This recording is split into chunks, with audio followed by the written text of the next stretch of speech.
the laws and regulations in effect when I was Secretary of State allowed me to use my email for work. That is undisputed. Also, you have to turn Secretary Clinton delete the personal emails. Why did you wait too long? I mean, I don't Secretary think, Clinton. I'd be happy to have somebody talk to you about the rules. I fully complied with every rule that I was governed by. And Benghazi Select Committee Chair Trey Gowdy joins us. Good evening, sir. Good evening. How are you? Very well. That was most of, not all of what she had to say today, but your response. Are you satisfied, sir, with what she said? No, ma'am. If possible, I have more questions than I did this time yesterday before she spoke.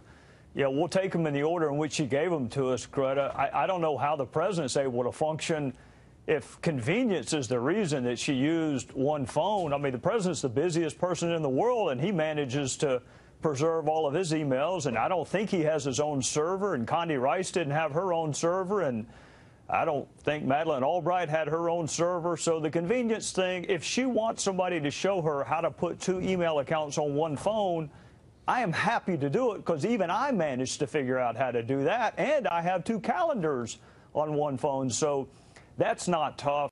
Greta, this is solely her doing. She is the reason you and I are having this conversation.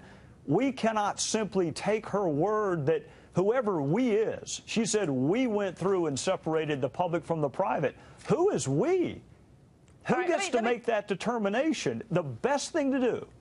I have no interest in her yoga routine. Trust me, I have no interest in that. But I have every interest in public record, whether it's related to Libya or not.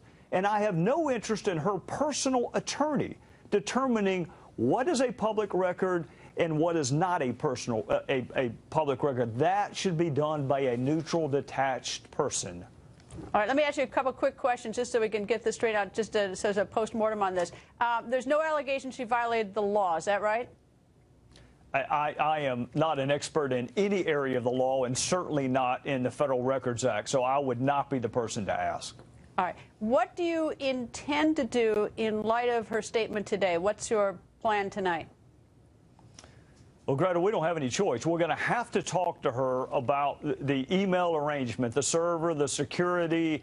I need to know who we is. She says we made this determination.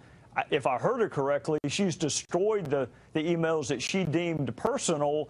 There are lots of emails, Greta, as you know, that are a mixture of personal and public. How did she reconcile that? So we're going to have to talk to her because of the decision she made more than once. And then again, we have 4 murdered Americans. We need to talk to her in public about the before, during, and after Benghazi. But because of her decision making, we now need to visit with her at least twice so we can figure out what arrangement she had with herself about public records. Has she resisted any effort? I mean, have you tried to speak to her, and has she said no at any time, or has she been cooperative?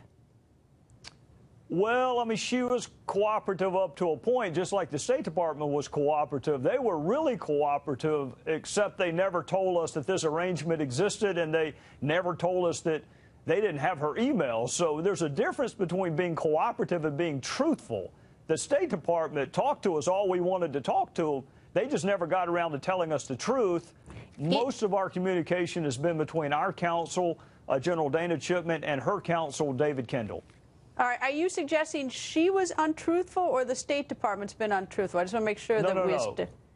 Yeah, the State Department. I've never had a conversation with Secretary Clinton, ever. All right, good. State Department. All right.